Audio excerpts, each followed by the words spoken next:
What is crack-a-lackin', fellow thermonuclear AFers? I am Dan Favale, coming at you once more with my certified fantabulous co-host, Mr. Grant Hughes, who was kind enough to jump on for a stat padding only podcast because we were interrupted in what would have probably been like a 2-hour podcast at that point. Plus, my internet just crapped out. Like, I'm hooked up to Ethernet when we podcast. It just went out.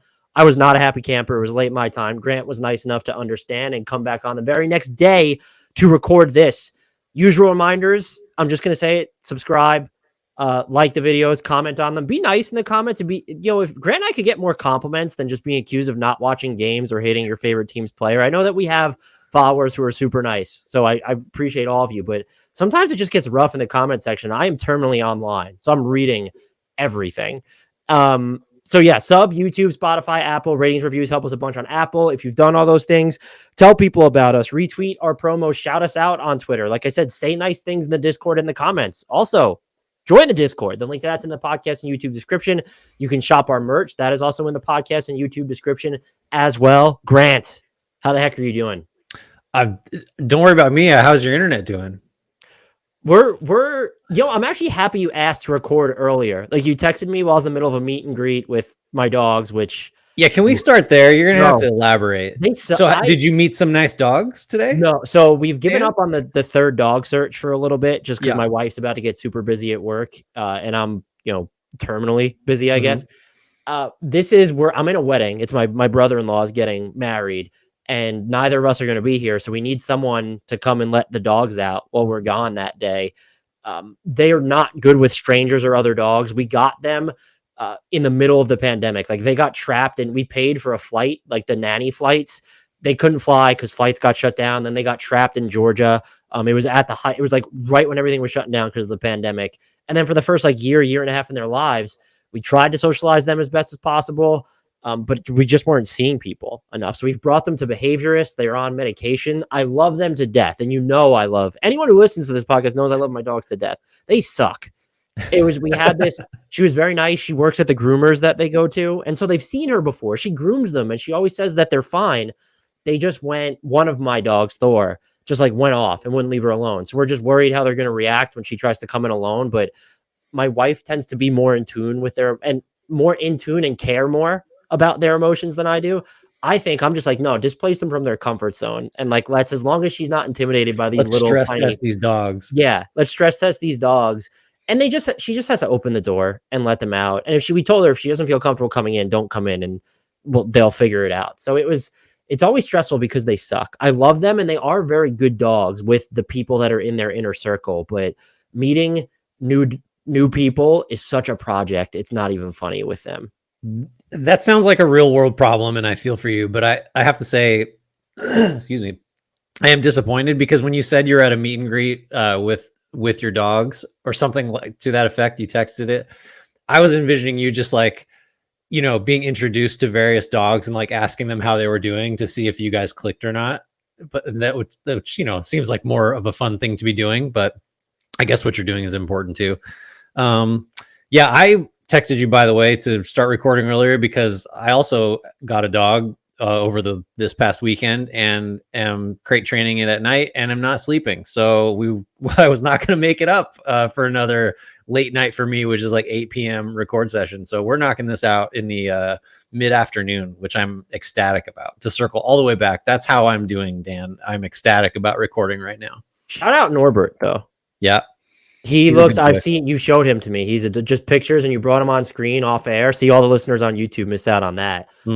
He is adorbs. So I'm sorry you're not sleeping, but he looks 1,000% worth it. He's worth it. He's worth it. I'll bring him on at some point. I think he's actually sleeping right now, but he's tired from keeping you up the entire That's right. Yeah. So we got to get our schedule synced up at some point, which will happen. But we're not here to talk about dogs, even though we've knocked out 5 minutes doing it. What are we going to do today, Dan? It's just going to be the segment is always long enough to be its own pod. Someone I think actually mentioned in the Discord that it's like getting a bonus podcast. Well, this week it's an actual podcast. It's the third episode of the week. So I won't apologize, but normally it wouldn't be its own episode. And we just have people sent in a bunch of guests of players. And so in addition to Rubik's Gal. And so this is, I feel like this is gonna be fun. I mean, talk about evergreen content in the middle of the season is hard to find. We got our listeners just pumping it out for us. Right.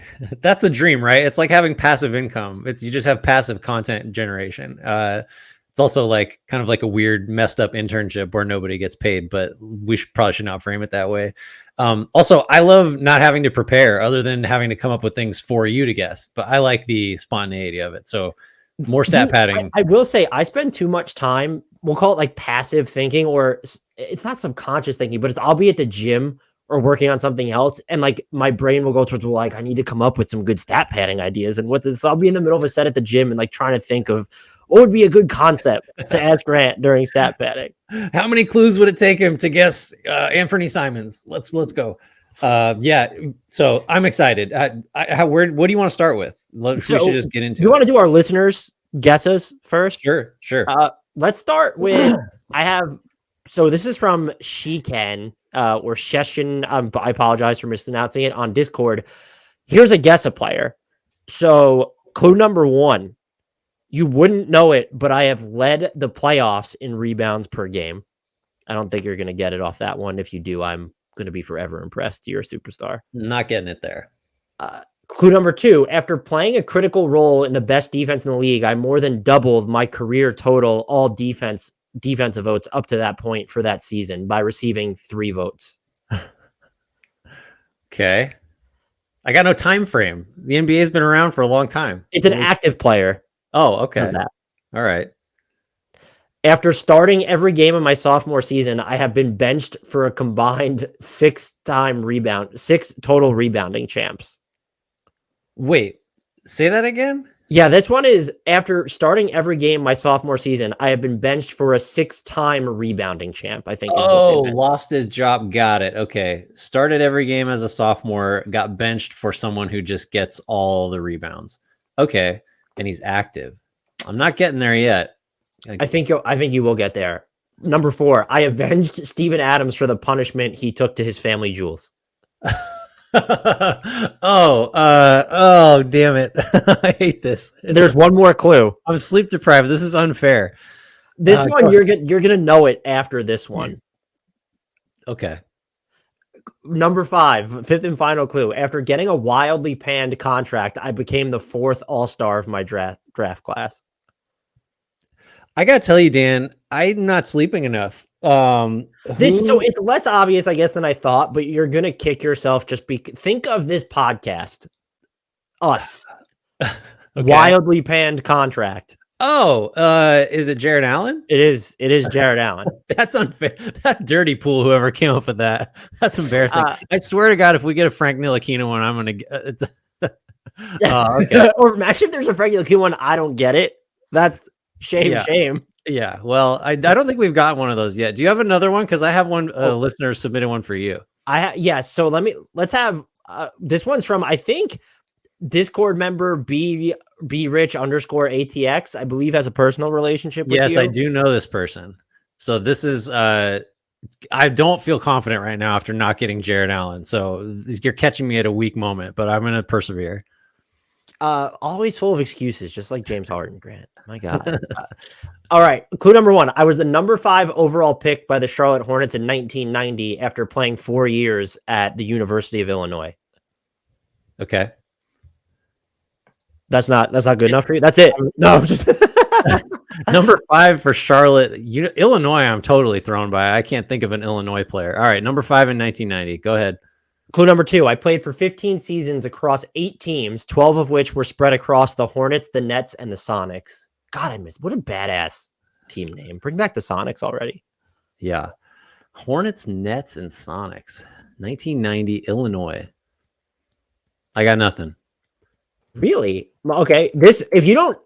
So they said if you didn't get it by the end, they would be shocked. I said if you didn't get it after this clue, that you deserve to be ridiculed. So this is pressure. The clue in question is upcoming right now. Yeah, this is the one that I think you should get it on. My best season was 1996 to 97 with the Nets, where I averaged 21.8 points, 6.1 rebounds, 4 assists, 1.9 steals. I was not an all-star in this season or any other. Oh, golly. Illinois, number 5, 96-97 was his best year. He averaged like what, 26 and something? He averaged 21.8 points, 6 rebounds, 4 assists, 1.9 steals. This is on the Nets in 96-97. Correct. I don't know. Now I'm trying to think of, I know who gave this clue, and now I'm just trying to think of like, who would he try to embarrass me by making me guess, or that I should know. You want the fourth clue? Sure.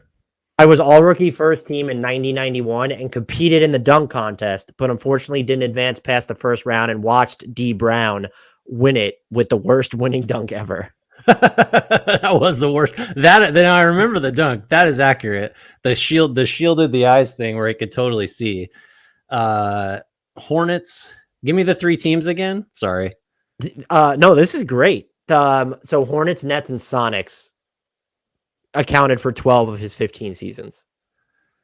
Why can't I think of Charlotte picking 5th in 1990?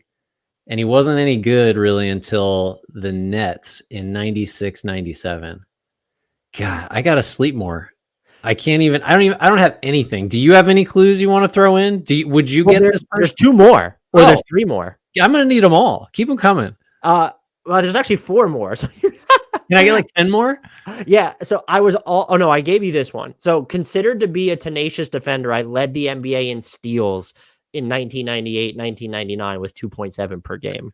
That was a lockout season. That's impressive. I'm so embarrassed right now. That one I never would have gotten. Well, but so this guy's also getting 1 million steals in addition to 20 points and 6 boards. And okay, keep it going. After retiring, this is clue number 6. After retiring, I became a professional boxer at age 37. Oh, is this just Kendall Gill? Yeah, is it just Kendall Gill? God damn it. That should have been my first guess. The final clue. Can I guess what the final clue is? Yeah, go ahead. In fantasy basketball, qualified as both a guard and a forward? No, it was. Well, thanks, Bill. That one. If you give me that, it was whether I was a guard or a forward was a common topic of debate between Grant's roommates at Santa Clara. Yeah. Had you led with that, I would have got him right away. All right. Wow. Poor showing by me. Good clues. This is all my fault. Okay. Hey, speaking of my dogs being assholes, do you hear them in the background? No, I was just talking through it. I couldn't hear them over the sound of my crushing failure. Don't worry, I'm ready to embarrass myself. This one is difficult. So I might pepper in like a couple of what I hope are helpful clues. So this is from Mike Harinshin. Again, this is interesting. You gave me a Charlotte Hornets guy. First clue, I was a lottery pick of the Charlotte Bobcats. So that gives Charlotte you clues. Yeah, well, but this is the Bobcats, so it narrows the era that it could have been like pretty tightly, right? I'm a former top 20 recruit in the country. How are you on on high school basketball recruit ranking? Yeah, I'm like, what? I attended a blue blood ACC school. I was never much of a scorer in the NBA, but I regularly would explode for huge offensive games against the Toronto Raptors for some reason. It's not going to help you. No, it's not. I was going to guess, but I don't even think he played for the Hornets. The name of Courtney Lee? No, that's a good guess. This is the Bobcats, though, by the way. Remember. I was traded for Nick Batum. I fucking know this one. He was he was a Blazer when they got him. Oh, Noah Vonleh? No, this is the Bobcats. Wow, that was dumb. He was this person's older than that. Than Vonleh, I think. Yeah, he is. Okay. I was a member of the Sixers when the process started not being terrible. And this is kind of tricky because it's towards the end of this guy's career, which I think is like 2016-17. So let's see. A couple things I would throw in. This guy was super athletic. Daniels? No. Never on the Bobcats. That was a great guess. I just wanted to say his name. I miss him. His father, with the same name, also played in the NBA. That's my clue. Trying to help you. Last one. If you haven't got it, you may not get it. I officially retired 2 years after my last game due to injury. So this was someone that like was pretty durable and then got hurt and then kept trying to come back and just like it just didn't happen. So he didn't retire until 2 years after his last game because he kept trying to make it back. I got nothing. Okay. This is Gerald Henderson. Oh, okay. Were you like, if those were it's the Batum trade package because like I should remember the Batum trade package. Yeah. But like this was it's kind of a perfect one because it's right. Like it's, I guess like most of the relevant information is like slightly over 10 years old in terms of like his college career and when he entered the league. But yeah, I don't know if I would have got that one either. That's a tough one. That's the kind of difficulty we need on this podcast. I have one from Mike as well for you. Okay. I attended Murray State University. Ja Morant. It is not him. Did he go to Murray State? I hope he did. Ja Morant went to Murray State, didn't he? I think so. I'm terrible at college. I was a second round pick. I played 11 years in the NBA. Got nothing. I never played on the same team for more than 3 seasons.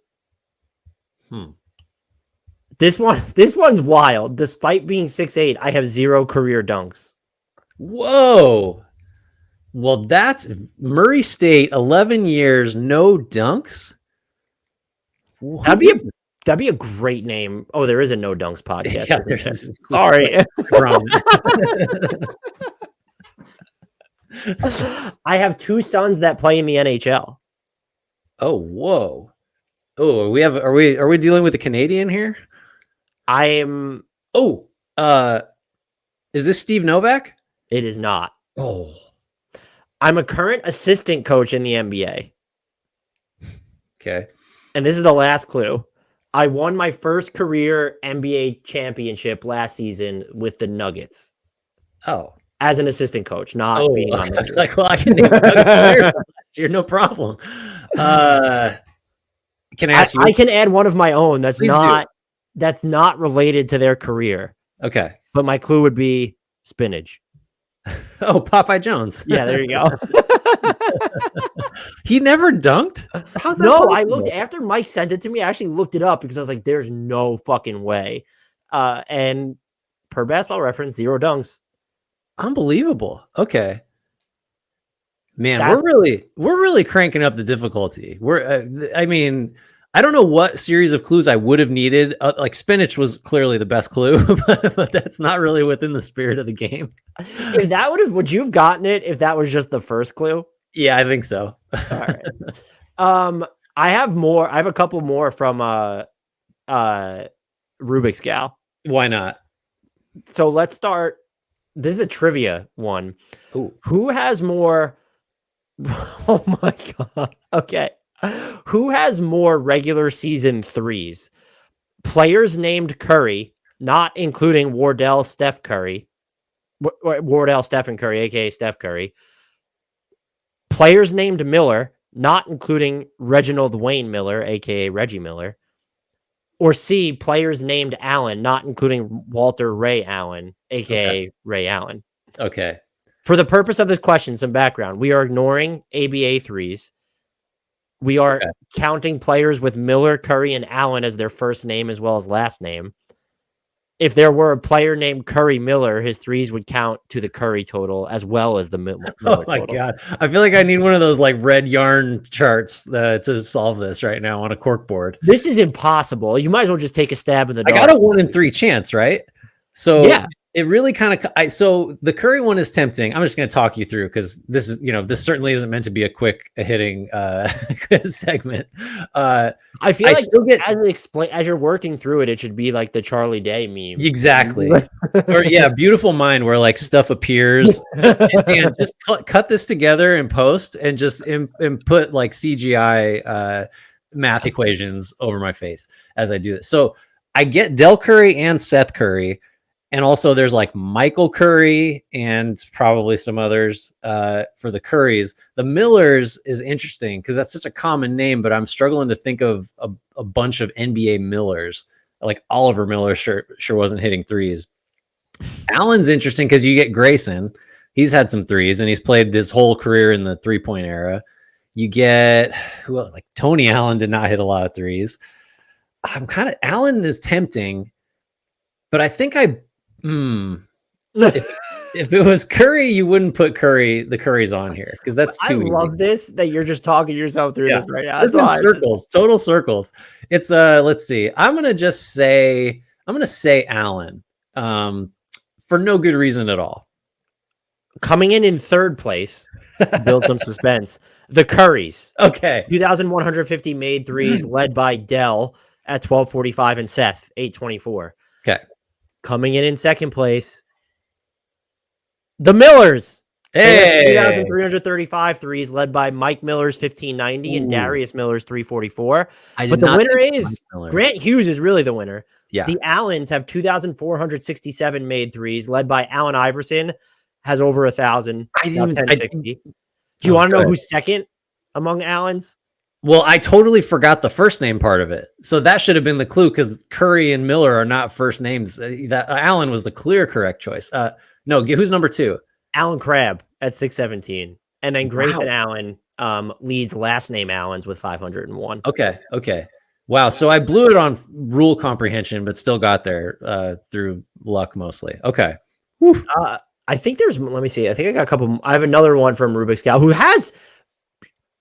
she's got receipts. Because like, she brought up something that I wrote aside from the Frank Ntilikina thing it wasn't whatever one you did last time was about an article I wrote. Who was it? It was Brandon Jennings. Yeah. And then someone asked in the mailbag about the origin of my love for Frank Ntilikina, and Rubik's Gal had something I wrote about Frank Ntilikina about NBA players that we should stand for, who you wouldn't normally stand for. I don't remember writing that thing. Well, all those old BR articles are sometimes really hard to find. Like they get scrubbed from the internet. We both are going back 10 plus years. So there's all kinds of, we don't want to open this Pandora. Do not go searching old content from, hopefully there's nothing. There was something I wrote that was pretty insensitive once about Royce White that someone DM'd me about. And I was like, I could not believe, if this is in the interest of full disclosure, I asked Bleacher Report to take it down because I couldn't believe it was published. And I said, wow. I was like, I was probably not even 20 yet, or I was in college still, and I just wanted to stand out. It was embarrassing. And no one probably read it. No one. Guess what? I have a guess who, and it's Royce White. No, no one should be confronted with what their job performance of a long time ago. That's a hard rule. We have a few more from Rubik's Gal. Maybe we should save them. Well, there's 2 more, so let's just use them. Okay. Are you ready? These are guess a players. Okay. Clue number 1. I've led the league in total points scored at the end of a regular season, yet I don't have a scoring title. Is it Tatum? No. Good guess, though. Clue number 2. I've led the league in total assists for 2 straight seasons, yet I don't have an assist title. Trey. Yes. Ice Trey. Wow. 2 of 8 clues. Rubik's got 8 for you. That's one of those. That's one of those having us. I always cite that one of he's led the league in total assists a couple times. So that was a. If that was put on a tee for me on purpose, thank you, Rubik's Gal. I need the confidence. I won't go through the other 6 clues, but just because there's so many of them, this one was interesting. This would have been clue number 4. Clue number 3 was fun too. I'm one of 2 players to have led the league in total points as well as total assists at the end of a season. The other is Tiny Archibald. Ooh, so him and Ice Trey. I'm among the top 10 players with the most 40-point, 10-assist games. Below me are Michael Jordan, Larry Bird, Nikola Jokic, and Isaiah Thomas. Man, what a crazy era. The Detroit Isaiah Thomas. Yeah. And that was a good job by you. Thank you.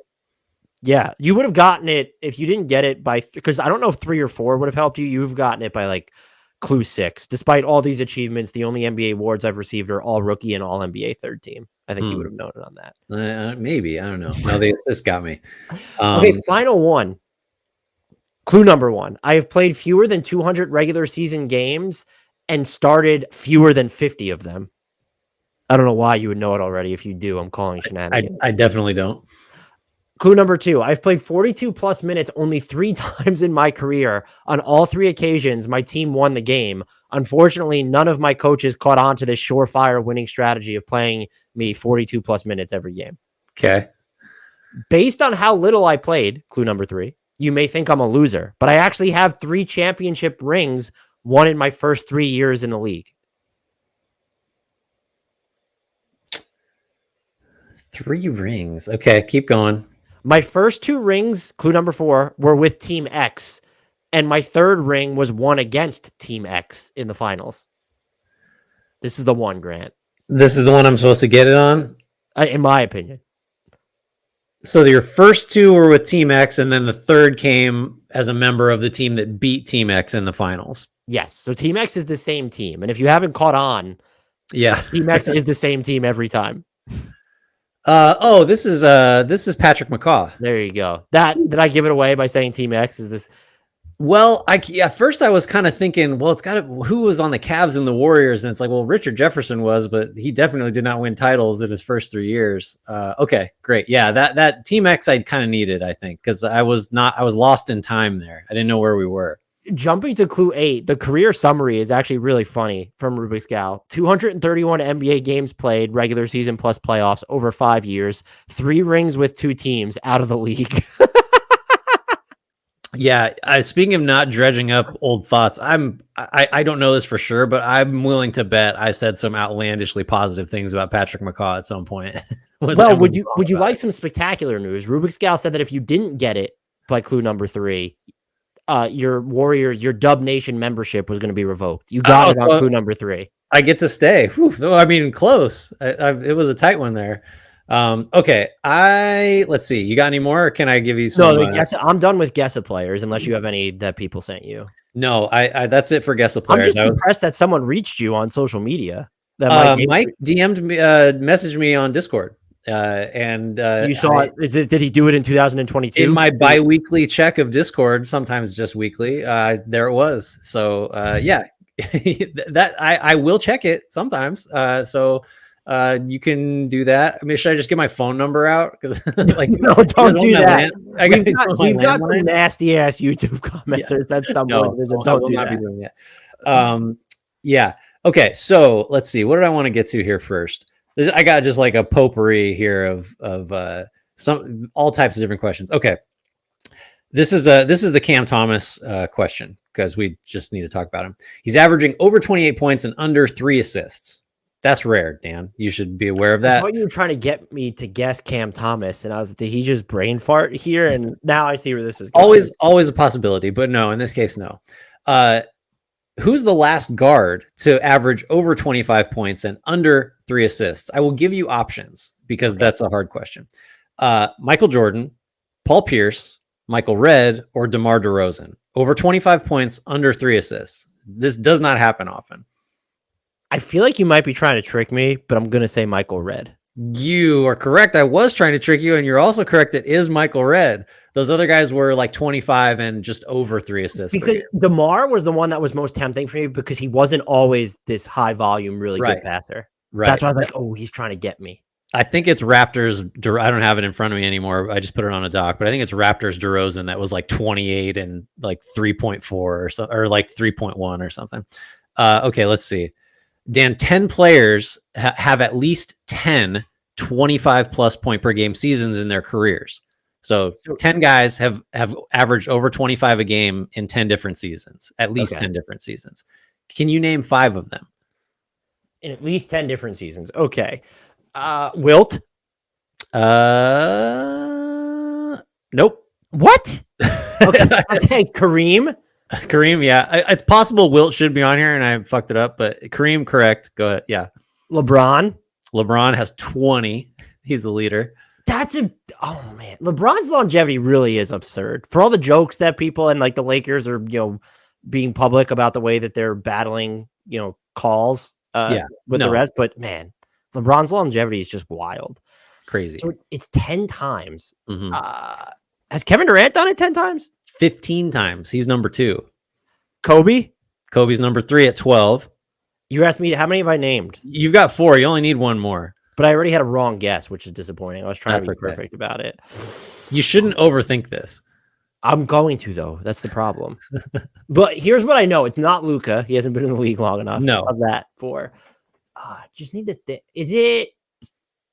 I don't want to. I know this person will be on it, but I don't want to say their names. I don't like them. So I'm not going to say that one.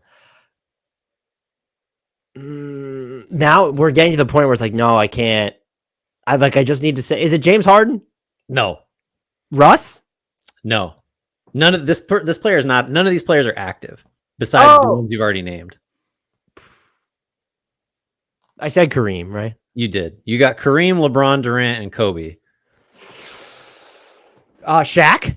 Shaq is one, yeah. You didn't say Michael Jordan. He's on there. I'm trying to think. So it's a usual suspect. So you got let's see. So the other ones are Jerry West, Allen Iverson. Iverson quietly shows up on a lot of these. I feel like he went from being super overrated like during his career to maybe now underrated after it, if that makes any sense, because he keeps showing up on all these lists we do. And then Dominique Wilkins, I think, is the only one I didn't mention. Stupid ass Wilt with only 8 seasons of it. I'm upset. I never would have gotten Dominique Wilkins. Not getting Jordan's egregious. It's interesting how being on the spot with some of these, just like, because that's one that we should both just. I'm telling you, yeah, no, it's always, if you're on the question asking end of it, it's like, what is wrong with this guy? Why can't it's Kendall Gill? Obviously, just say Kendall Gill. But it's different. It's just really goes to show that we're not pressure performers. Okay, I have some over unders for you just for fun. I don't know, just so we'll never look at these again. But are they more Victor Wembanyama? No, I used up all of those. All right, Cam Thomas, second appearance on stat padding, over under 25.5 points per game this season. What will he finish with? Oh, don't make me do this. I'm gonna say under.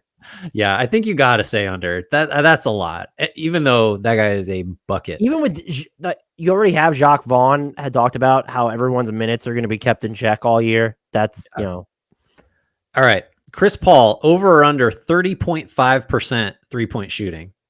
Oh, over. He'll be fine. He's like 1 for 25 to start, but I think that's but they've won the minutes without Steph Curry that he's played. So. I hadn't heard that, and definitely haven't written that like 14 times in the last couple weeks. Speaking of, over under 402 made 3-pointers for Steph Curry. That is the record, by the way. Would you like to know the pace he's on? Give me the pace. How many games? Can you also give me how many games it would take him to get there? What I can tell you is that if he plays 70 games at his current pace of makes, 70 games, he'll get to 411. I will say, he just doesn't typically. There's always something with him where it's he ends up missing 15 games or whatever it is. I'm just gonna say over because I don't want to depress you here. But doesn't it kind of feel like there's a sense of finality in Golden State? Bob Myers has already left. They traded Jordan Poole. Chris Paul is on the team. Klay Thompson's entering free agency as of right now after this season. It's just like, this might be the year that they just, and he's leading when you're talking about the top MVP candidates right now, people were mad at me because I left Jokic. I meant to say the most complete scorer when I was talking about Jason Tatum, and I kept saying most complete offensive player. I didn't name Jokic. He is, but between Jokic and Curry are probably the top two. It's way too early because you can name, well, what about this guy? What about Luka? Anthony Edwards is right there? Yeah, sure. But Curry is in the very early, like he was last year, where I think a lot of people had him as their MVP even before Jokic and Giannis took over that, and Embiid took over that fight. Yeah. No, I think he's going for it. Like, I think he's consciously trying to shoot more threes this year. I think, and he's getting better looks just because. And he's shooting like 48%. Yeah, from deep. It's looking pretty good, but that's a stupid number, over 400. I'm gonna take it. I'm taking the over. I want to go over too because I'm bet on that. What would be the actual line on over 400? I'm sure you can bet on everything. Okay, well, last one of the over unders. Over under 11.5 rebounds per game for DeAndre Ayton, who currently sits at 13.3. I'm gonna take the over. I'm gonna tell you why. Oh, okay. That is the only way that he is going to score points, is hitting the offensive glass. He doesn't have people who can get him the ball. He's actually running, like he's in the post, like he's getting fewer post ups as a frequency of his possessions than he was last year. And so and also inherently, he's not only dependent on people getting him the ball, they kind of need to set him up a lot for finishing. He just doesn't have, I know Malcolm Brogdon's there, but Anthony Simons is injured. Scoot Henderson's banged up and is a rookie right now. Shaedon Sharpe is still kind of figuring things out as a passer. If he wants to get points, he's going to need to crash the offensive glass. So forget about the defensive stuff, but like he's going to need to be on the offensive glass. So I'm going to take the over. I like it. That's a lot more like logical think through than we normally get for these, and I'm including myself in that. Let's see. Okay, we're getting into we haven't gotten to the one I teased you with that I hope will ruin your brain and probably won't be any good, but I'm going to build up to that. So let's see. Dan, you're down 1 point. Do you choose? Yeah, and this is another one of those. The shot must be made, or the points must be scored. Do you choose Draymond Green shooting a 3 with an actual backpack on, or Ben Simmons at the free throw line for 2 shots? Oh man. Okay, so wait. It's not complicated. Run it back. Run it back. Your team is down 1 point, and for some reason you have both Draymond Green and Ben Simmons on the squad. Draymond Green is wearing an actual backpack. Down 1, do you want Draymond shooting a 3 with the backpack on, or do you want Ben Simmons at the line for 2 free throws? Down 1. Down 1. I want Ben Simmons at the line for 2 free throws. So bold. This is why it's a good question, because there's not a great answer. No, but I'm just on having the 2 opportunities. So throw the actual percentages out of what he's shooting at the foul line versus Draymond getting a wide open, whatever Draymond shooting on wide open threes, which is probably still less than Ben Simmons' free throw percentage. Well, and he's got the backpack on. Who knows how that's going to affect him? It might help. It's hard to say. That was a good one. Okay, I got another. You say that like they usually aren't, Dan. I'm a little bit offended. Well, I mean, the offbeat ones sometimes are like when we did the one I gave to you, the Chris Paul or Ben Simmons one, which was actually our most watched video of all time. Well, that's what I'm going for, because I feel like there's some SEO in Draymond backpack and Ben Simmons free throw. So you don't need to worry about the SEO too much, because I'll put Dre or Ben Simmons is the title, and that's what I throw. Shorts, the shorts algorithm takes care of the rest. Okay. All right. How about this one? Which team is better? The one with LeBron James in place of Steph Curry on the Dynastic Warriors, or the one with Steph Curry in place of LeBron James on the Heatles? Ooh, on the Heatles. It's LeBron with the Dynastic Warriors, because think about what Wade kind of looked like towards the end of that Heatles run and how banged up he could get. And now you're adding a less durable Steph Curry than LeBron was. So I think it's LeBron with the Dynastic Warriors. Yeah, I originally was going to say Steph and Klay or Steph and Draymond, because it would seem unfair to just do a 1-for-1 with LeBron and Steph. So Steph and Draymond would be interesting. Then you Draymond, Bosh, Wade, and Steph. That's what I'm saying. Like that. I mean, obviously, either of these teams is ridiculously good, but that's really interesting. But what is interesting, and this might be a vote in favor of the original question, and I will include none of this context if I cut up this clip, because they don't play that way then. Can LeBron and Draymond play together? That I guess the Dynastic Warriors, are we including isn't the one season Draymond shot well from 3? Is that they didn't win that year, right? Wasn't that the 73 win season? Right. That was 15-16. That's still part of like that's still part of the dynastic lore though. It's just, so if you're playing LeBron, who's not a non-shooter, but he's not Steph Curry, and then knowing the Draymond Curry connection, and then is Looney like you're big at that point, or you just all Draymond at the 5 because you have LeBron, there might be a stronger case for the Heatles with Curry than I gave. It sort of very much depends on which like age version you're getting of these guys, because if it's Curry, 2015-16 Curry on the 2011-12 and 12-13 Heat or whatever, that's very different than taking I don't know, like, well, I guess I don't know. It depends on who you're getting. Like, well, you meant the Draymond thing. Like, it depends on what year of Draymond you're getting. So it's very non-specific. But as a thought exercise, it is interesting to think about, like, what does Steph look like running an offense with Wade and Bosh, next to him? Because Bosh was kind of the prototype of like, hey, we're 5 out now. Like, what's that look? And if you throw Steph Curry at the NBA of like 2011, 2012, I just think, and Chris Bosh as a center is shooting 3s, I think everyone just loses their shit and like basketball gets canceled because nobody knows what to do with this. And it's also just like Wade and Curry are so much more of an organic fit than LeBron and Wade. Right. So I have a similar question, which is funny, that involves Warriors. So I figured it'd be right up your alley. Let's do it. Which team wins more games? Or which NBA team, and you don't know the rest of the context, but which NBA team would win more games? One that has 2015 2016 Klay Thompson as its best player, or 2015-2016 Draymond Green as its best player? As its best player, I think in a weird way, I think the Draymond Green team wins more games, because if Draymond is your best, like, it's not that hard for Draymond to be your best player, like from a catch-all stats and like overall impact perspective, and then also be surrounded by a bunch of other very good like point scorers and this, that, and the other. But if Klay's your best player, he's essentially a dependent scorer. I don't know what that team looks like. I think, you know what I mean? Like, I think if Klay's your best offensive player, you still need a bunch of other stuff around him. You need shot creators and all this. Draymond would anchor your defense and could be a distributor, and you just get guys who can score. So I like the Draymond version as a bigger winner, probably. Is that even a good question? I was wondering if Draymond was too. In my head, I'm like, Draymond feels independent of Steph, and this Warriors system is just such a, everything he does defensively will translate. It might be so tough to build that offense out, though, if he has to be your best player overall. But I was wondering if it was still too easy of a question. Well, it's like, think of like, I always, like, I think I've made the case before that Ben Wallace was the best player on those Pistons teams that were in the conference finals like every year for however many years in a row it was. And I think Draymond's kind of like that, where, yeah, you put a bunch of other good players around him and that team is awesome. But if you have Klay and a bunch of other good players and no great ones, I think your ceiling is probably lower. That's an interesting one. Let's see.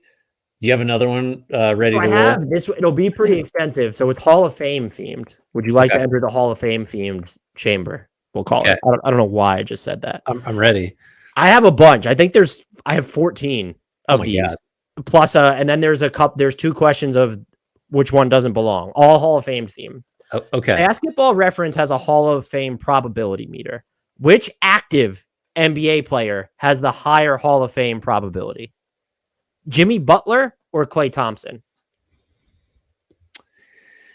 Ooh, I wish I knew what, if anything, went into the Hall of Fame probability calculator. I will say Jimmy Butler.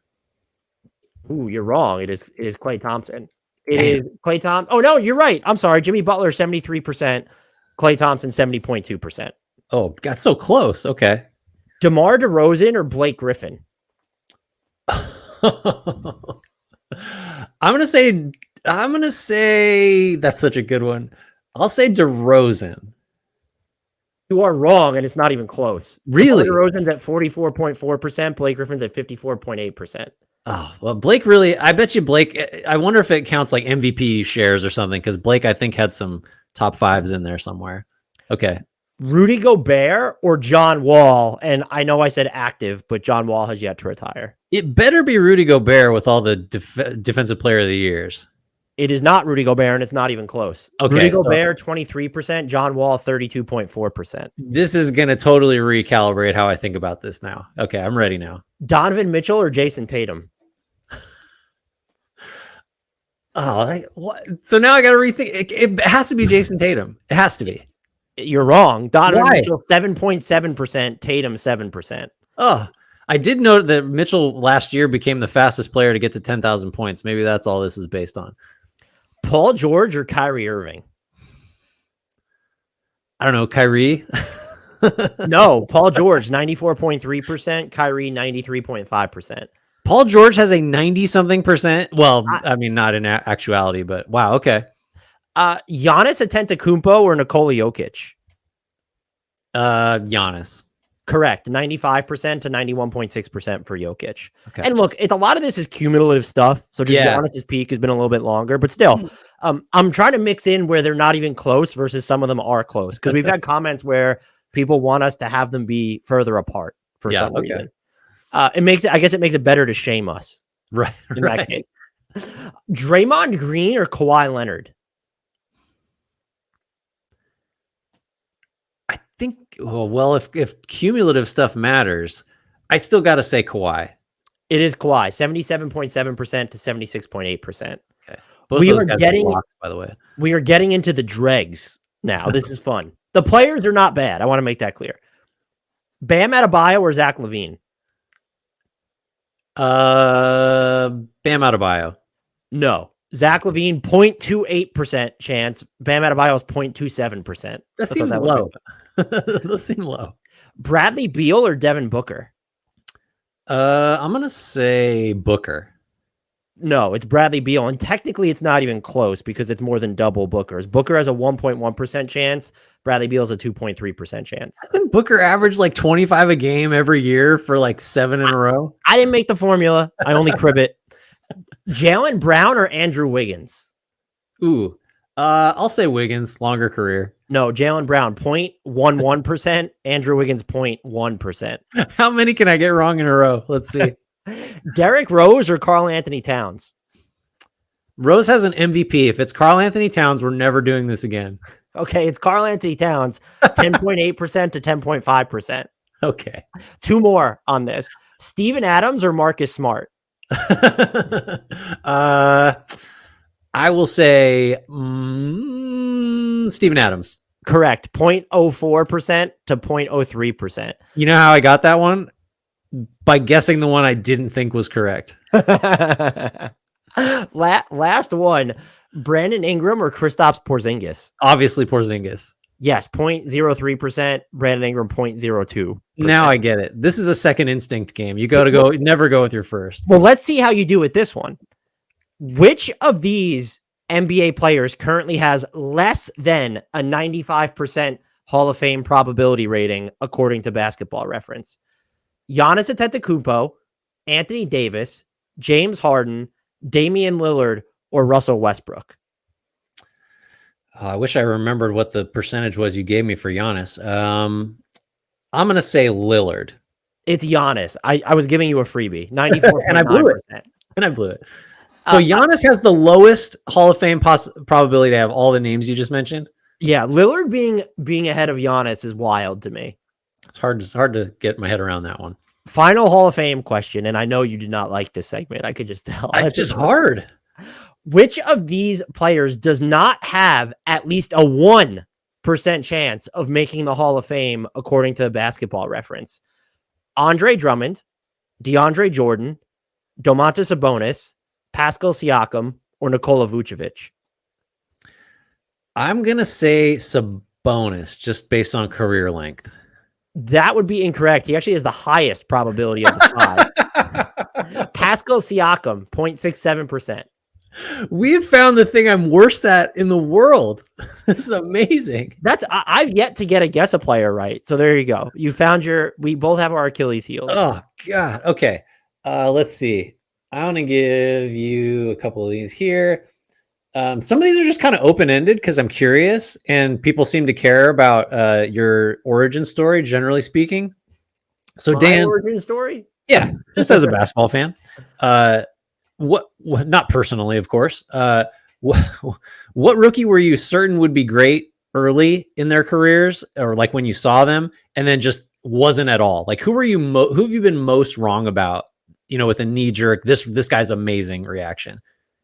So I was convinced that does it have to be as a rookie or guess early on? I'm not necessarily. It's KJ McDaniels. And first of all, we all know who it is.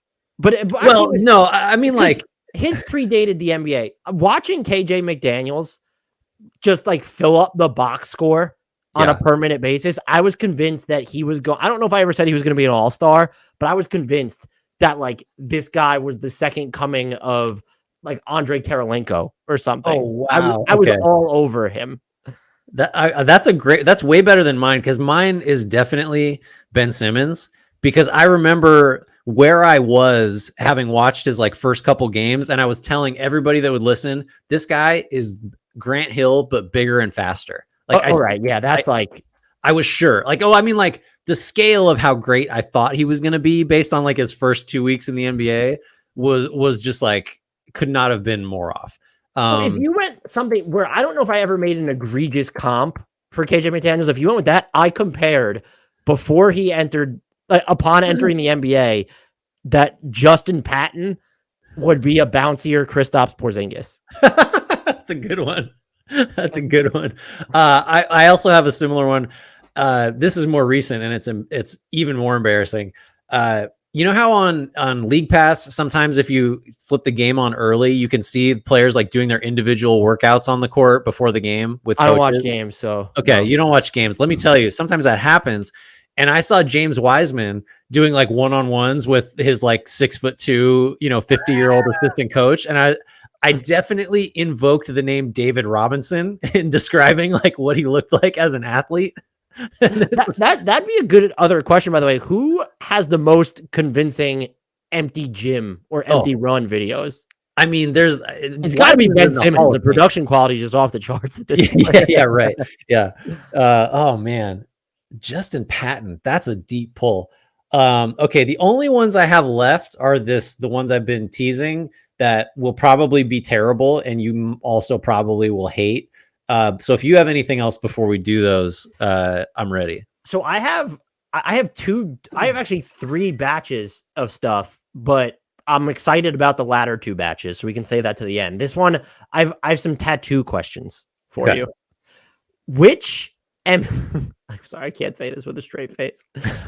Okay, here we go. Rebound, Dan. Rebound. Here we go. Which NBA player has just keep smiling tattooed on their torso? Paul George, Blake Griffin, LeBron James, or Damian Lillard? Just keep smiling. Well, if we're going there's a lot of tattoo volume for all of them. I'm going to say Dame. I don't know why. It is Blake Griffin. It did seem like kind of I thought it would be like more of a LeBron or Paul George tattoo. The Dame feels like it wasn't serious enough. Yeah, the Blake one is like, I can't think of a prominent Blake Griffin tattoo. Is that weird? It's that one. I think that might be the only one that he has on his torso. Yeah. I've never seen Blake Griffin's torso, so I guess I was unprepared for this question. Final tattoo. I only had 2 tattoo questions. Okay. I don't know how these will play. Which NBA player has multiple Grant Space Jam inspired tattoos? Jordan Clarkson, Kyle Kuzma, Kelly Oubre Jr., or Jordan Poole? Are you shocked I didn't include LeBron James as an option? I feel like I know this, but I also feel like I'm so cold today that I'm not going to get it right. Multiple Space Jam inspired tattoos. I think I want to say Kelly Oubre. No, I thought that was going to get you. It is actually Kyle Kuzma. Okay. Has at least 2 Space Jam tattoos. What is your favorite NBA tattoo? Do you have one? I don't know that I do, because I feel like Lonzo Ball's, is it his arm sleeve or his leg sleeve, is pretty wicked. He's got like a super detailed bunch of like portraits, right? Like doesn't he have like a Martin Luther King one? And and portraits are tough. I would never get one tattooed on me just because they're so hard. And it's got to be his leg sleeve. I'm looking at his arms right now, and I don't think it's on his arms. So it's got to be. Oh no, it is his arm. Yeah, I mean, he's got Malcolm X on there, and he has Barack Obama. Yeah, and they look great. I think that might be, just in terms of the detail of it, that might be my favorite one. Do you have one? Well, the one I always, when I see it, I'm like, that's fucking cool. Is D'Angelo Russell's, like, I forget which shoulder it's on, but it's the word now, but it's written like a digital clock. And I just like, that plays. The time is now. I get it. That's like, there's a couple levels to it. That's a fun one. I also like Andre Iguodala's. Like initially, do you remember he had like the and one guy, like the faceless basketball player, like holding a basketball? He had that on his shoulder, and it was very like early 2000s. And then he got the full like bird feathers sleeve down his arm to cover it up. And that one looked really cool. Like he had a big wing. I was a fan of that. I would like to say that, and I know why he has it, but Kyle Kuzma has the Ford logo tattooed on him. I was going to include that one, but I thought you would know about it. Also, I don't know. Do you know who I don't know if you've seen it this season, and I haven't gotten a close up, but like Isaiah Hartenstein has like a pretty nice arm sleeve going on right now. And I always like JJ Redick's arm sleeve looked really good too. I actually noticed Hartenstein's sleeve the last Knicks game I saw, and I was like, man, that's like the level of detail. I don't know anything about tattoos, but like, I just imagine that is a long time in the chair, and it has to be done by only a select few people that are capable of doing that. And Austin Rivers has a nice arm sleeve as well. And it's like, even forgetting the content on it, like, I just appreciate the detail. And he has like, I think it's basically kind of religious. And the other one, it's not super detailed, but I respect it. And he's not in the NBA right now, but Mike Scott just having all those emojis tattooed on him. Right. What about, I kind of like, just for the novelty of it, is Birdman, because he went like full color with so much stuff. Yes. Nobody else really, I can't think of anybody else that has a bunch. I guess LaMelo has some like red ink somewhere. But everybody else just goes with the standard, and Birdman was just like a paint factory. You know who has a tattoo in color? Green eyes, red hat. Tim Duncan has that Dungeons and Dragons tattoo. Oh yeah, that you could always just barely see, like over the. Luka has one like that too, where you can see just like a little bit of it. From his jersey covers most of it. Who's the one where it reads like a typo? Is it the Tatum tattoo on his back? Yeah, it's like God's son or something, but it was like apostrophe was missing or something like that. It's God's will, and there's no apostrophe, and so it reads like multiple God's will. What? I will say that one of the pictures he posted of it when he first got it, he has a nice V taper going on his back. So shout out to Jason Tatum for not skipping back day. we have gone far afield. Okay, are you ready for some word association? I don't even know how I'm gonna. I have to. I'm like, oh yes, I'm not. Can ready, I give you? Let's do it. My only advice is don't think at all. That is what the purpose of this exercise is. I say something way ahead of you. Yeah, right. Think even less than whatever you're thinking now. It's too much. So this, it's all it is. It's just I say something and you say the first thing that pops into your head. It can be a sentence, it can be a memory, or it can just be a word. There aren't really any rules. Okay. You ready? I got 3 sets of these and there's 5 of them in each one. Are they basketball related? They're all basketball. Yeah. They're all basketball. Tell me about your deepest fear. No, they're all basketball related. Okay. Ready? Marco Bellinelli. Big balls dance. Perfect start. Verticality. Ooh, Derek Lively. Whoa. This is fun. See, I would have said Roy Hibbert. Okay. Now we're going. 4-point play. Steph Curry. J.R. Smith. Soup. Because he threw soup. I was going to say like untying people's shoelaces. Didn't he do that at the free throw line? That was such a great moment. Do you remember, we'll get back to this. Do you remember, we were both at BR at the time, but it was when he nobody knew how to use social media and he accidentally sent you trying to get the pipe to somebody. And then he his next post was a picture of a bunch of pipes, was it the Mario pipe or no? Am I I can't remember superimposing my own thoughts onto that. Okay.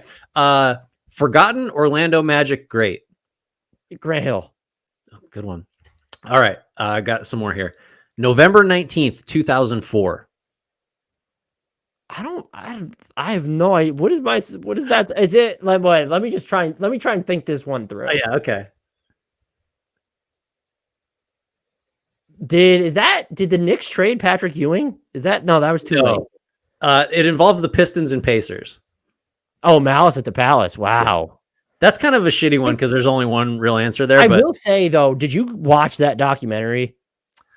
I can't. I don't think so. I was watching the game in real time when it happened, though. I still have a vivid memory of that. Back when you watched games, that's back when I watched games. I haven't done that for 15 years. I think the combination, one, I was just so young, and that's not an excuse, but just the way it was covered and the information was disseminated, the racist, not even undertones, the overt, racist tones of that coverage was disgusting. Yeah, it was rough. That was a crazy. So, the personal aside, that same night, Santa Clara, and so I had already graduated, but was still living near Santa Clara and had a bunch of friends there, and they had gone to see Santa Clara. I think I'm getting this right. Play North Carolina, North Carolina with Sean May and Raymond Felton play basketball, and Santa Clara beat North Carolina. And I remember being on the phone with them and they were saying Sean May, you were on the phone with Sean May and Raymond Felton. Yes. Them too.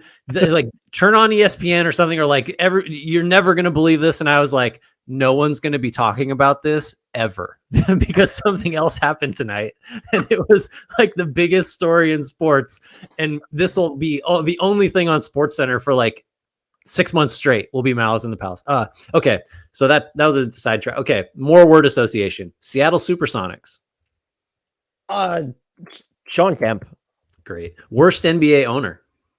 Ooh, I active or ever? You can't ask questions. Donald Sterling is the most like overtly scumbag, but like James Dolan's got to be up there. I thought you might go Dolan. Rick Carlisle. Oh my god, I don't even know. You don't have any Rick Carlisle thoughts? I don't have any strong Rick Carlisle thoughts. No, okay. He's not. Is he the one who dunked?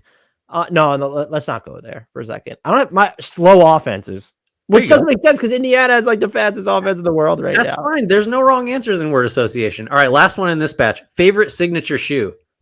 Ooh, I don't know what year it is, but the T-Max that had the like, it looked like a spider web. He was on the Magic, all white with the lines. Like these blue lines kind of swooping down. Let me see. Did we just become best friends? Because I think that's my answer too. And we've never discussed this. And what's interesting is, so I'm trying to think of I just Googled it. It was the Adidas men's T-Mac 2.0. No, it didn't have the gloss on it. Maybe it did. So it must've been the Adidas T-Mac 2. There were the 2 and the 3 were both pretty sweet, and then they got weird after that. But I still bought them, I think, because I was a T-Mac stan for sure at the time. It was one of my first times that my mom bought me a pair of name brand shoes. We were always shopping at Payless because we were just super poor, and she was a single mom. And she bought me these when I started. I think I made a travel team. So I thought I was cool as I had my name on the back of my jersey. Oh yeah. I was wearing way too many wristbands and not enough really. Right. And they clashed because my jersey was gold, like this goldish brown. And I got these T-Max sneakers and I wore them all the time. I thought I was hot shit. I loved them.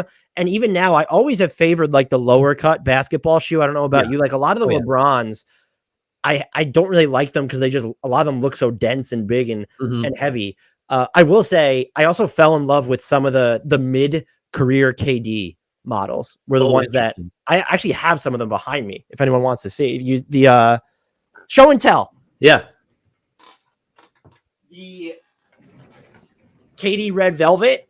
Those are sweet. Yeah. So like I fell in love with these. But yeah, the T-Mac ones they have a special memory, but they also just looked, I kept thinking, I always thought of two things, like Spider-Man for no reason in particular, because it looked like a spider web, and Got Milk because he was wearing those shoes while he did like the Got Milk for like the back of the magazine. That's right. Oh, that's right. I love those shoes. I had multiple pairs of those ones.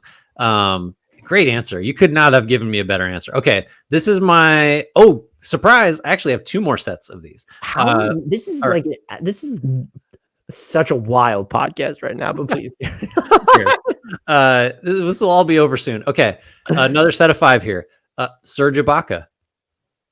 Oh, this is word association? Yeah, we're still doing word association. It's going great. Making Kawhi Leonard eat testicles or whatever it was. Bull testicles, was it? Now you're getting it. Best jersey in the NBA ever? You can't ask questions. I don't know Answer with your heart. It's the teal Pistons jerseys. Ooh, I like that's a good answer. Favorite dunk contest dunk ever? Ooh. Who blew the candle out on the rim? Was that JaVale? We are so best friends. That's Gerald Green. That's my favorite dunk too. The birthday cake dunk. He put a cupcake on the rim and blew the candle out and dunked it. JaVale McGee had the double dunk with the 2 balls, right? That sounds right. Yeah. You got to go with the birthday cake. Nate Robinson jumping over, what was it? Shaq? Why am I thinking Yao? Was it Dwight Howard? Yeah. Nate Robinson he had some really good dunks. And just the fact that that dude was, 5'9"? And it was just like, so he's like 2.5 inches shorter than me, 2 inches shorter than me. And I could barely graze the net when I jumped. Yeah. I mean, you got to mention the Vince Carter dunks too. That's another, I remember where I was when he, and that was 2000. That was like, cause I wasn't even alive, like during the Jordan dunk. Wilkins dunk contest stuff. And just Vince Carter, that dunk, like that made me fall in love with the dunk contest, which is weird that it's not my favorite one, but I appreciate, like, he had like the actual complicated aerial moves. I think of more of the pageantry. Right. Yeah. What was the other one? I have a follow-up one. What's the most disappointing dunk contest dunk? And why is it Blake Griffin jumping over Ikea? That was super lame. Do you remember Birdman? Another Birdman reference. Didn't he try like 30 times to complete a dunk and couldn't do it. And that was at a time where you got like unlimited attempts and it was just awful. The whole thing ground to a halt. I forget what year that was. We should have done at some point. We need to do like a live watch of something or a live pod to ask these questions and then read the listener responses because they probably have like such great answers. Oh, yeah. Stuff. We're not thinking of so many because neither of us prepped for this. Okay. So what else do I have? This is you're not going to like this. Bill Cartwright. Do you know who Bill Cartwright is? I know who he is. I think of the Bulls. Okay. Super weird shooting form would be the correct answer. Speaking of former Bulls head coach, Jim Boylan. The Bulls, what was it called? The Bulls Leadership Committee? Yeah, that's what I think. I would also have accepted mutiny or whatever. And what didn't he compare himself to Pop? Oh, yeah. That was a wild time. It was the candle burned so bright and burned out too fast. Okay, last one here. Let's see. Okay, pull up 2. Pull up 2? Mm-hmm. DeMar DeRozan. Floater. Steve Nash. Catch and shoot 3. Buddy Hield. Wow. Reverse dunk. Oh, oh my God. There's no one is even springing to mind for this right now. I got reverse dunk, Patrick Ewing. Okay. There's that picture of him hanging on the rim. I always think of Mason Plumlee used to really reverse dunk a lot, and Aaron Gordon likes the reverse dunk a little bit. The 2-hand reverse. Okay. Now, flop. Marcus Smart. I mean, that was also my answer. That's all for word association. That was so good. We need comments to let us know if this was the really fun thing it felt like to us or the total shit show. Yeah, let us know in Discord or the comments you could tell us which ones you don't like. These are all just amazing though. But if there's like a segment that you would like us to bring back other than guess that player. Yeah. So I have start bench cuts for you, but they're not players per se. They are NBA signature moves. Okay. So start bench cut these NBA signature moves. Nikola Jokic's Sombor Shuffle, Hakeem Olajuwon's Dream Shake, Tim Duncan's bank shot. Oh, this is so horrible. Okay, I'm starting the Dream Shake. I have to. And I am going to bench the Sombor Shuffle, and I will cut the bank shot because I know Tim Duncan won't care. Ooh, I don't know. He flipped off that fan once who was taking a picture of him. He might care. He can take it. He doesn't care about personal stuff. I'm not going to lie. This might be recency bias. I might start the Sombor Shuffle. When you said it initially, I was going to start it, and then you said Dream Shake, and I couldn't go away from it.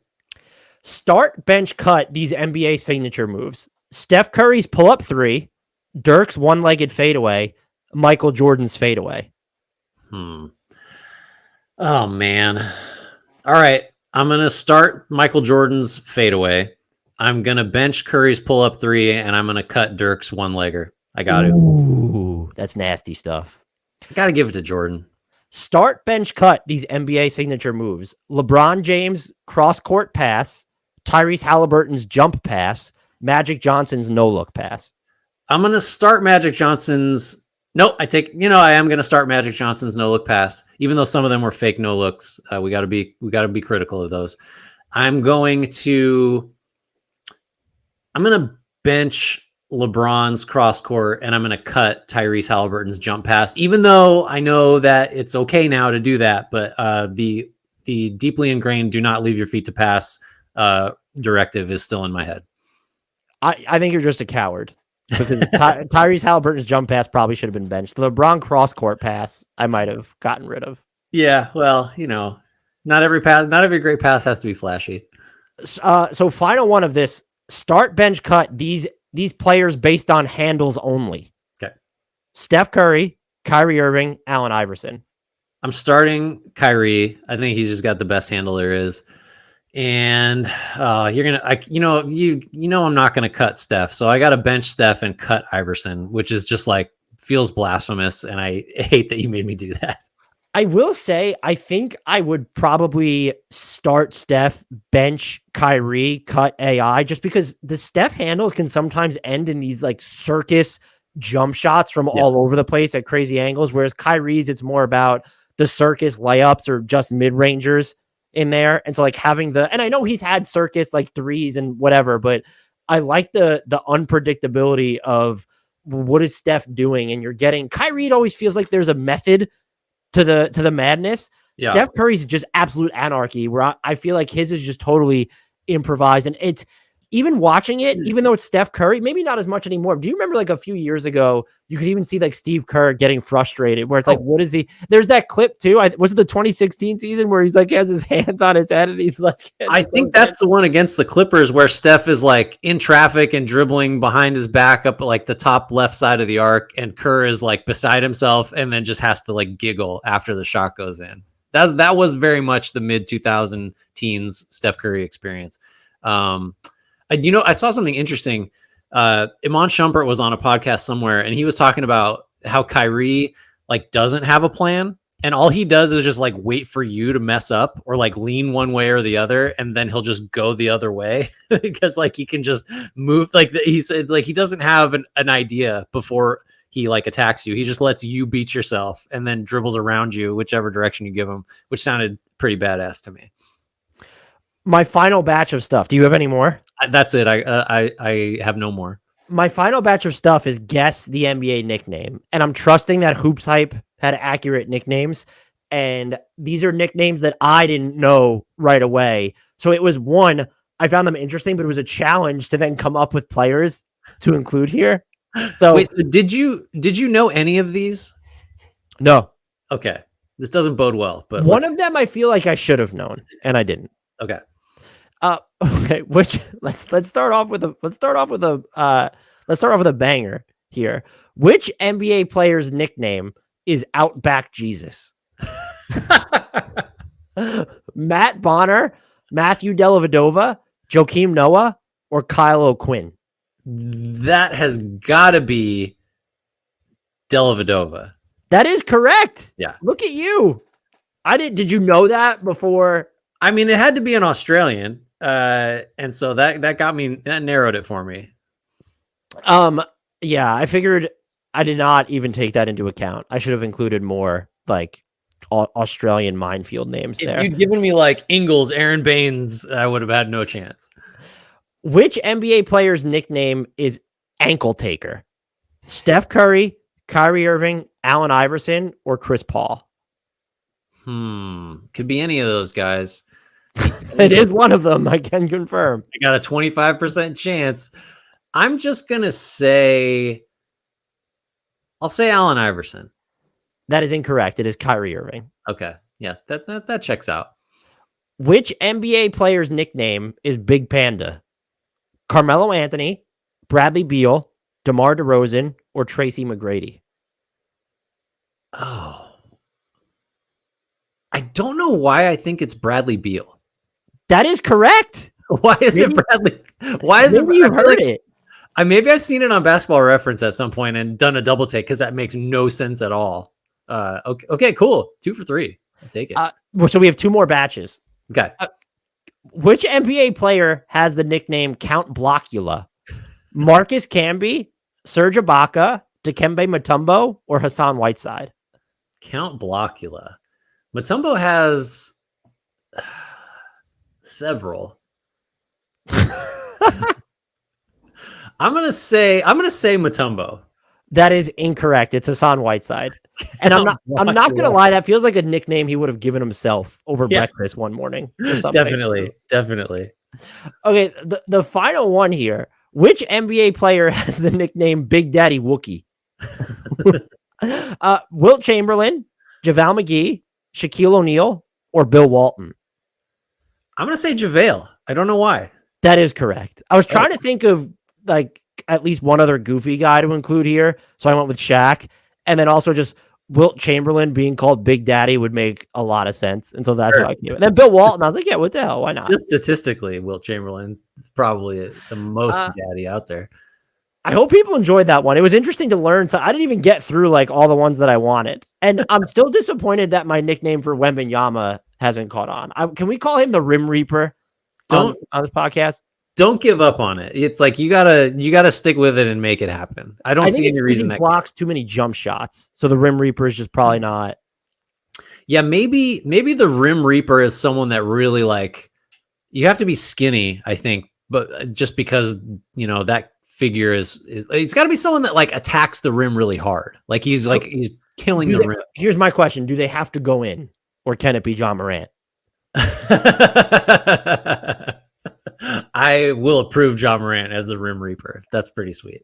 But we'll try to get the Wemby thing off the ground. There's not, I think that has some legs. So we just did 5 minutes of puppy talk followed by 70 minutes of stat padding. Would you like to, I hope everyone enjoyed this. I don't think we'll ever do, I mean, maybe we will do a full episode of this again at some point, but I had fun. Do you want to take us out of here though? Word association, we could go a long way with that, because all you need is a word. We're doing it at least one more time so that I can do it to you. Okay. It's kind of a weird psychological exercise because it really just says like what's going on in Dan's brain when he hears a word. That's so if the audience cares to learn more about you, like on a deep level, I think this is the way. That's why it'll do no views. They don't care about it. Gives a shit about either. Okay. Yeah. Well, so this was a weird one, but I personally enjoyed it a great deal. I hope all of you guys did too. Thank you for all the submissions. And if you want more stat padding, probably going to take some submissions because it's not that easy to come up with a bunch of random shit all the time. So if you would like to participate in this, join the Discord, get in there, DM me, DM Dan to text me if I can't, if I don't respond quickly enough. And all the usual stuff, please, as Dan mentioned at the top, wherever you get your podcasts, wherever you're watching this, listening to this, rate it, review it, subscribe it, share it, tell people that like basketball, tell people that like word association, I guess, and nicknames. That would be great too.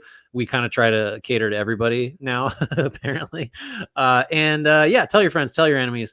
If you want some merch, you can find the link to that in the YouTube and podcast description, which is kind of where all the information you need is. And I think that's going to do it for us. Thanks again. And we close, as always, with a shout out to the one and only Frank Ntilikina and an apology to Jared.